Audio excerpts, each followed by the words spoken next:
cars, bodybuilders, trains, barbarians, revolutionary war.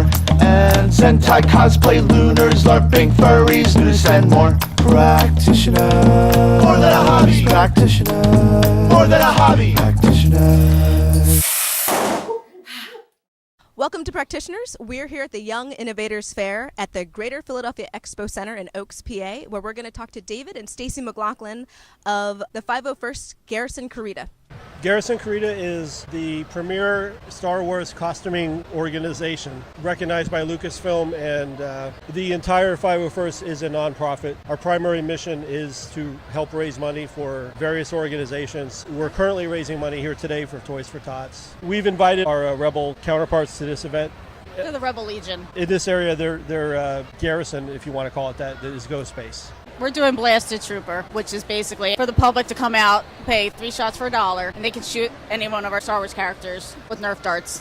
Which is a lot of fun. I did that, I think, like 4 times Quite a today. bit. And how much money at an event like this do you normally raise?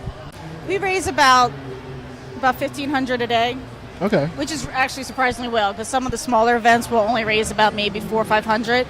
We do library events, so we go to local community libraries. We're doing the 4th of July parade in Philadelphia. The Thanksgiving Day parade, regular cons you'll see us at. What specific region is Garrison Carita? Right now, we're all of Pennsylvania. Usually about 4 and 5 events a weekend, and it's spread out through the state. What roles do you specifically have as part of Garrison Carita? I am the Garrison Public Relations Officer. I help with the events team. What characters do you troop as? I do Bausch or Bosch. No one knows how to pronounce it. It's basically Princess Leia's bounty hunter disguised from Jabba's palace. I troop as Darth Vader. When I started out in the academy, I was originally going to be a stormtrooper, and I realized that I'm not a body type for a stormtrooper.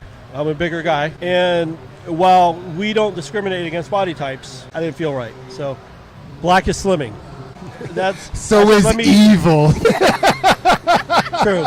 It's probably the best choice I could have made. Darth Vader's a rock star. Could somebody else come in and say, I also want to be Darth Vader? You just Sure. can't be at the same event? The rules say that you can't, they call them face characters.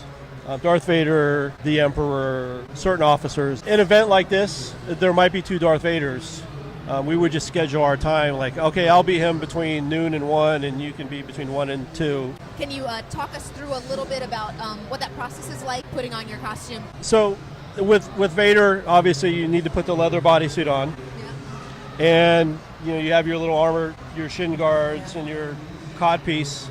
Then you have an electronic chest box, has the electronic lights in it. Those are just RC car flashing lights. There is a soundboard in there that I created that allows you to actually push the buttons and have different sounds that I can program in. I have a can opening and pouring to Darth Vader screaming no from Revenge of the Sith. I put that in because all the little kids want to push the buttons. My belt around the waist has the regular belt boxes that are lit up, just like in the movie. I've added working buttons onto those. One's a toilet flush. The more scared kids that you get that are afraid of Darth Vader, it kind of lightens the load on them a little bit. I play the Imperial March with another button, and the Lego Everything is Awesome song. Part of my soundboard has general answers to questions, yes or no. If a little kid has a lightsaber, I can say, I see you have constructed a new lightsaber. I've pulled James Earl Jones quote some other movies. I have Totes My Goats. You also have for The Big Bang Theory where he goes, do Yeah. you like Star Wars? With Sheldon, and he goes, I like Star Wars too. And kids will look at them with their jaws dropped and be like, and they'll just shake their head. Yeah. Oh, that's a cute one. I'm not your typical I am Darth Vader, fear me type. I'm more for the kids to make them have a good time. How did Star Wars become something that you use to give back as far as charity is concerned? Well, my story, I'm retired from the Air Force. I retired in 2010, and working my job, I've needed something other than just working. And I've always been a Star Wars fan, as is my wife. And looking through the internet for pictures one day, I found the 501st. Oh, nice. And I said, hey, can I join these guys? And she said, yeah, they do good work. And I joined, and I thought I'd do some cons, dress up, do some cons. And I got addicted. She thought she'd try it out. She got addicted. Our daughter also got addicted. She's 11 now. Nice. It wants nothing to do with it. yeah, but she'll be back. So, Yeah, she'll be back in her 20s. Is it just happenstance that you happen to be married to somebody who is like, I'm all in with that too? He lucked out. Well, he asked me, would you divorce me if I dressed as Darth Vader and dressed up? And I was like, what exactly do you do? If it's charity, that's all right. But if you're going to go around and be one of the stereotypes that are out there, then no. What are those stereotypes that you were worried about? Well, what are the things you always think about? Those guys that walk around cons that just wear the costume and they don't really associate with anyone. Mm-hmm. People always say, you live in your parents' basement. That's like the big one. Yeah. And actually, I think majority of our members are married. A lot of veterans. We got police officers work in our group. So we definitely do not fit that stereotype. We're really nice guys who are in part of it. And ladies, too. We need more women. There is a Ladies Legion. Ladies Legion. It's basically just for costuming resources. 501st, Rebel Legion, and Mandalorians. So, in order to join the 501st, you have to have a screen-accurate costume. In the Garrison, we have what we call an academy, a Garrison Academy. And you basically come to us and we would assign you a mentor. We call it an advisor. And we as a group will help that person build their costume. And it can take anywhere from 6 months to 3 or 4 years to do that. It depends on what costume you choose. Some of the more complex ones, you might not have a lot of resources, so you might have to make your own pieces. Mm-hmm. So, like mine took a little over a year, but that was me doing it on weekends. Our director is a pretty big Star Wars fan, and he has some issue with the fact that everything is canon based on the movies now, and all the books have been basically thrown to the side. We haven't forgotten the expanded universe, even though Lucasfilm has. Yeah. The expanded universe characters, if there is references available, to determine exactly what they look like. Cartoons, comic books, those are still allowable. In the 501st, we are pretty much strictly bad guys. That's our motto, is bad guys doing good. We do have characters that are sort of neutral. Your Jawas, characters that you might see in the cantina, that sort of thing. What is the best thing about being part of Garrison Carita? I think it's the extended family. Because now I have friends out in Pittsburgh. I know people all over the state in Delaware. I've met people from other states. I'm actually helping a woman right now make it's the same exact costume I have. Lives in Ohio. Okay. And then real quick, Dave, for you, what will you tell the people to recruit people to come out to the Garrison and partake and be part of this charity event? Well, I always tell a story. One of my first events, it was an autism awareness event at the Philadelphia Zoo. Okay. An autistic young teenager, and he had to be blind, as near as I could figure as well. Yeah. And he came up with his guardian to meet me, and he put his hands on my mask, to feel it.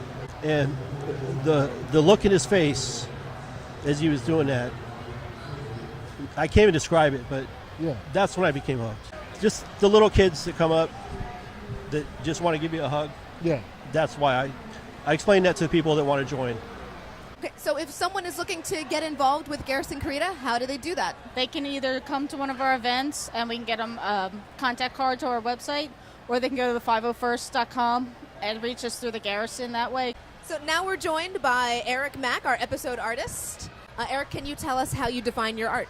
I'm a visual storyteller, so video is my medium. From what you've seen today, is there anything that you're thinking about creating? It's going to be a written piece that I dedicate to the 501st Garrison Carita. So what do you enjoy most? Mostly it's the kids. It's also the crowd. Being Vader, I enjoy being the rock star. I've been on stage with Weird Al. I've gotten on stage and directed the Philly Pops.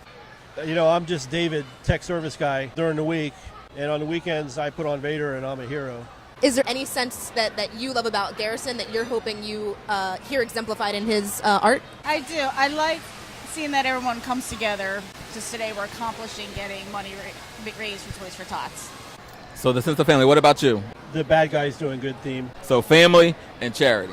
All right, Erik, so tell the people where they can find your work. Well, you can go to blacktribbles.com. That's my podcast and radio show. So I have new stuff going up there every week.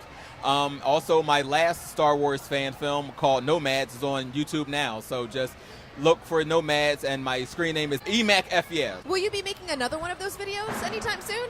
Yes, I have another one of those in pre-production now. So there will be another lightsaber choreography video coming this fall, starring one Miss Stephanie Glass. Shameless plug. So Erik isn't just our artist for this episode. He is often behind the camera, shooting things and helping us out, and a great supporter of practitioners. I really appreciate you guys being willing to let us show the great work you're doing, and hopefully it'll get more eyes on your charitable works and more interest in the Garrison, especially more women in the Garrison. So thanks for letting us be part of what was going on today. So we just wrapped up at the Young Innovators Fair, and it was pretty cool to see all the kids getting their minds blown by all the little science experiments all around. And then on top of it, we got to see members of Garrison Carita doing the Blaster Trooper event for Toys for Tots. So it was great to talk to both David and Stacey about their passion for Star Wars, and then also their passion for charity, being part of the 501st, which is a charitable organization sanctioned by Lucasfilms. This is definitely something that next year, knowing that this thing exists, I'm going to bring my son and some of his friends to this and not buy anything and let them just break as much as they can.